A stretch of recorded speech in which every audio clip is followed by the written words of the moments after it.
ફરાર દેવાયત ખવડની ધરપકડ કરી લેવામાં આવી છે। ખવડની શંકાસ્પદ સ્કોર્પિયો સાથે ધરપકડ કરવામાં આવી છે। ખવડના દુધઈ નજીકના ફાર્મ હાઉસ પરથી દેવાયત ખવડની ધરપકડ કરવામાં આવી છે। મારામારીના કેસમાં ખવડની ધરપકડ કરી લેવામાં આવી છે। ગીર સોમનાથ પોલીસે દેવાયત ખવડની ધરપકડ કરી।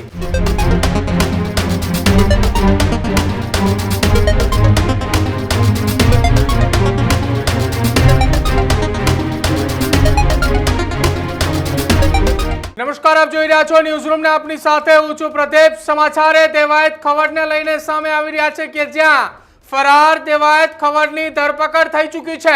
ગીર સોમનાથની અંદર માથાકૂટના કેસની અંદર દેવાયત ખવડ ફરાર હતો।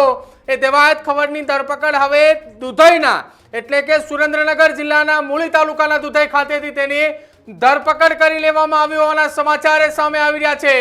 ગીર સોમનાથથી ફરાર દેવાયત ખવડની ધરપકડ કરી લેવામાં આવી છે। 2 દિવસ પહેલા જ દેવાયત ખવડની શંકાસ્પદ ગાડીઓ મળી આવી હતી। હવે ખવડની શંકાસ્પદ સ્કોર્પિયો સાથે ધરપકડ કરવામાં આવી છે। ખવડના દુધઈ નજીકના ફાર્મ હાઉસ પરથી દેવાયત ખવડની ધરપકડ કરવામાં આવી છે। મારામારીના કેસમાં ખવડની ધરપકડ કરી લેવામાં આવી છે। જે દેવાયત ખવડ ગીર સોમનાથની અંદર મોરે મોરાની બબાલની અંદર ફરાર હતા એની ધરપકડ કરી છે। ગીર સોમનાથ પોલીસે દેવાયત ખવડની ધરપકડ કરી। 7 જેટલી ટીમોએ શોધખોળની અંદર નીકળી હતી। ડાયરાના કલાકાર દેવાયત ખવડની મુશ્કેલીમાં વધારો થયો છે। ધ્રુવરાજસિંહ સાથેના ઘર્ષણ બાદ દેવાયત ખવડની સામે આ સૌથી મોટી કાર્યવાહી ગીર સોમનાથ પોલીસે કરી છે। ખવડ સહિત 15 લોકોની સામે પોલીસ ફરિયાદ દાખલ કરવામાં આવી હતી। જો કે ગત રોજ મોડી સાંજે જ અમદાવાદ સહિત દુધઈના તેના ફાર્મ હાઉસ પર જ દેવાયત ખવડની પૂછપરછ માટે પોલીસ પહોંચી હતી। મારી સાથે મારા સહયોગી દીક્ષિત જોડાયા છે। દીક્ષિત, દેવાયત ખવડની ધરપકડ કરી લેવામાં આવી છે સુરેન્દ્રનગરના મૂળી તાલુકાના દુધઈ ગામથી કે જે તેનું પેતૃક ગામ છે અને ગામના અંદર એનું એક ફાર્મ હાઉસ આવેલું છે। ત્યાંથી શંકાસ્પદ સ્કોર્પિયો સાથે ધરપકડ કરીના સમાચાર। બિલકુલ પ્રદીપ, અત્યારે સમાચાર મળી રહ્યા છે કે દેવાયત ખવડને પોલીસે દબોચી લીધો છે। ગીર સોમનાથ પોલીસે અલગ અલગ 7 ટીમો બનાવી હતી અને 7 ટીમો બનાવ્યા બાદ દુધઈ ખાતેના તેના ફાર્મ હાઉસ ઉપર દેવાયત ખવડના પત્નીની સતત પૂછપરછ ચાલુ હતી અને સતત પોલીસ પરિવારજનોની પૂછપરછ કરીને પ્રેશર ટેકનિક બનાવતી હતી કે ગમે એમ કરીને આરોપી ખવડ છે તે પોલીસ સમક્ષ હાજર થઈ જાય, કારણ કે જે ઘટના બની છે તે ઘટના અનેક સવાલો ઉભા કરી રહી છે। કલાકાર નહીં પરંતુ તો ગુનાહિત પ્રવૃત્તિના ધ્યાને લઈને આવે તો ખૂબ ગંભીર ઘટના હતી। ગીર સોમનાથ પોલીસ માટે પણ ખૂબ ગંભીર ઘટના હતી, કારણ કે જે પ્રમાણે તાલાળામાં જે હુમલો કરવામાં આવ્યો અને જે હુમલામાં ધ્રુવરાજસિંહ ચૌહાણ ગંભીર રીતે ઘાયલ થયા અને ત્યારબાદ જે સમાચારો સામે આવ્યા પહેલા નક્કી નતું થતું ખવડ હતા કે નહીં, ત્યારબાદ પોલીસે કન્ફર્મ કર્યું હવામાં ફાયરિંગ થયું કે નહીં, ફાયરિંગ થયું તો રિવોલ્વર કોની હતી, કારણ કે ધ્રુવરાજસિંહનું કહેવું છે કે એક રિવોલ્વર લઈને આવ્યા હતા અને કહ્યું હતું કે આ 2 નંબરની રિવોલ્વર છે। એટલે કે આ તમામ મુદ્દે હવે પોલીસ છે તે તપાસ છે તે કરશે, કારણ કે એક તાલાળા એવું પ્લેસ છે કે તે તમામ લોકો ગીરમાં ફરવા જતા હોય છે, ત્યાં આવા પ્રકારની ઘટના થાય, આ પ્રકારનો ક્રાઇમ થાય તો પ્રવાસીઓ પણ જતા અટકી શકે ને તે સહિતના તમામ ઘણા બધા મુદ્દાઓ છે। પરંતુ હાલ જે પ્રમાણે સમાચાર મળી રહ્યા છે તે પ્રમાણે દેવાયત ખવડને ગીર સોમનાથ પોલીસ તેના ફાર્મ હાઉસ ઉપર ફરીથી એક વખત ત્રાટકી હતી। આજે વહેલી સવારે તે ટીમો પહોંચી હતી અને 2 વસ્તુ છે, દેવાયત ખવડે સામેથી પણ એવું કહેવાડ્યું હતું કે ભાઈ હું જન્માષ્ટમીના તહેવાર બાદ સરેન્ડર કરી દઈશ, હાજર થઈ જાય। બીજી બાજુ પોલીસ એવો પણ દાવો કરશે કે અમે ધરપકડ કરી લીધી છે। જોકે તે તો આગામી સમયમાં ખબર પડશે, પરંતુ અત્યારે દેવાયત દાનાભાઈ ખવડની ધરપકડ છે તે કરી છે। તેના સિવાય પણ મહેન્દ્ર કેશુભાઈ જજરાદા છે, આવા ઘણા બધા આરોપીઓ છે તેના નામ સામે આવી રહ્યા છે। પરંતુ હાલ દેવાયતભાઈ દાનભાઈ ખવડની ધરપકડ છે તે અત્યારે ગીર સોમનાથ પોલીસે કરી લીધી છે।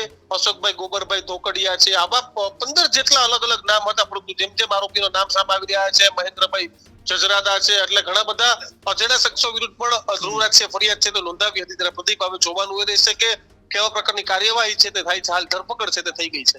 દીક્ષિત, ધ્રુવરાજસિંહના પિતા કે જેમને 2 દિવસ પૂર્વે મોડી સાંજે તાલાળા પોલીસ સ્ટેશન પહોંચ્યા હતા અને તેમણે એવું કહ્યું હતું કે અમને પોલીસની કાર્યવાહી ઉપર ભરોસો છે, પોલીસે કાર્યવાહી એ દિશાની અંદર કરશે કે જેમાં અમને ન્યાય મળશે। હવે જ્યારે આ દેવાયત ખવડની ધરપકડ કરી લેવામાં આવી છે, પ્રેશર ટેકનિક તો પોલીસની એ પણ હતી કે ખવડ એ જે કોઈ બંને અજાણ્યા વ્યક્તિઓની ગાડી લઈને ગયા હતા એ ગાડીના મૂળ માલિકની પણ પૂછપરછ કરી હતી। બિલકુલ પ્રદીપ, જે પ્રમાણે જે સમાચાર મળી રહ્યા છે તે પ્રમાણે જે લોકોની ગાડી હતી, જે લોકોની ગાડી લઈને દેવાયત ખવડ નીકળ્યા હતા, અજાણ્યા શખ્સો હતા, આ તમામ મુદ્દા છે તે સામે આવતા હતા, પરંતુ પોલીસે જે ચારે બાજુથી, કારણ કે પોલીસની કામગીરી પર પણ લોકો સવાલ છે તો ઉઠાવતા હતા, અને તેને જ લઈને ગીર સોમનાથ પોલીસની ટીમ, મનોહરસિંહ જાડેજા અને તેની ટીમ અલગ અલગ 7 ટીમો બનાવી હતી, અને તમામ જગ્યાએ તમે વિચારો કે ફાર્મ હાઉસ પર પોલીસ પહોંચી, ઘર પર પોલીસ પહોંચી, ગાડી કેની છે તેની તપાસ કરવામાં આવી, પત્નીની પૂછપરછ કરવામાં આવી, એટલે કે ચારે બાજુથી પ્રેશર ટેકનિક. અને હવે દુધઈ નજીકના ફાર્મ હાઉસ નજીકથી ખવાયેડ છે તેની શંકાસ્પદ સ્કોર્પિયો પણ જપ્ત કરાઈ છે, અને તેની ધરપકડ છે તે કરવાના સમાચાર છે. બિલકુલ દીક્ષિત, આભાર જોડાવા બદલ. તો અત્યારે આ સૌથી મોટા સમાચાર આવી રહ્યા છે. ગીર સોમનાથની અંદર જે દેવાયત ખવડની મોરેમોરાની બબાલ હતી, એ બબાલને લઈને સૌથી મોટા સમાચાર. દેવાયત ખવડની સુરેન્દ્રનગરના દુધઈ નજીક આવેલા તેના જ ફાર્મ હાઉસ નજીકથી દેવાયત ખવડની શંકાસ્પદ સ્કોર્પિયોના આધારે તેની ધરપકડ કરવામાં આવી છે. શંકાસ્પદ સ્કોર્પિયોને પણ ત્યાં ઝડપી પાડવામાં આવી છે. જોકે આખા કેસની અંદર, ગુનાની અંદર ઉપયોગમાં લેવામાં આવેલી બંને કારે પોલીસને પહેલા જે મળી આવી હતી, એ માલિકોની પૂછપરછ પણ ચાલુ હતી. આ તમામની વચ્ચે ગીર સોમનાથ જિલ્લા પોલીસની ટીમે દેવાયત ખવડની પત્નીની પણ પૂછપરછ કરી હતી. એ પૂછપરછની દરમિયાન કેટલીક પ્રેશર ટેકનિકના કારણે જ કદાચ દેવાયત ખવડની ધરપકડ કરવામાં પોલીસને સફળતા મળી હોય એ પ્રકારની હાલ ચર્ચાએ ચાલી રહી છે. જોકે ન માત્ર દેવાયત ખવડ, પરંતુ આ કેસની અંદર સંડોવાયેલા અનેક આરોપીઓની એક જ ઝાટકે પોલીસે ધરપકડ કરી હોવાના સમાચાર એ મળી રહ્યા છે. ચોક્કસ એ આંકડો અને કેટલા આરોપીઓની ધરપકડ કરવામાં આવી, ક્યાં ક્યાં તપાસ ચાલી હતી, એ તમામ ઘટનાની વિગતો એ પોલીસની પત્રકાર પરિષદ બાદ જ ખોલીને સામે આવશે. પરંતુ હાલ આરોપીની ધરપકડ કરવામાં પોલીસને મોટી સફળતા મળી છે. 7 ટીમો તપાસમાં લાગી હતી, જેમાં સુરેન્દ્રનગર, અમદાવાદ, રાજકોટ, અમરેલી, જુનાગઢ, સાસણ, આ તમામ જગ્યાઓ પર દેવાયત ખવડની તપાસ કરવામાં આવી હતી કે દેવાયત ખવડે અકસ્માત કર્યા બાદ એ ક્યાંથી કઈ જગ્યાએ ગયા છે તેને લઈને તપાસની શરૂઆત કરી હતી. તપાસના શરૂઆતના એ તબક્કાઓ પૂરા થતાની સાથે જ હવે દેવાયત ખવડની ધરપકડ કરી લેવામાં આવી હોવાના સમાચાર મળી રહ્યા છે. તમારું શું માનવું છે આખી આ ઘટનાને લઈ અને ગીર સોમનાથ જિલ્લા પોલીસ વડા મનોહરસિંહ જાડેજાની આ કામગીરીને લઈ, એ ખાસ અમારા કમેન્ટ સેક્શનમાં જણાવજો. જોતા રહેજો ન્યૂઝરૂમ. નમસ્કાર.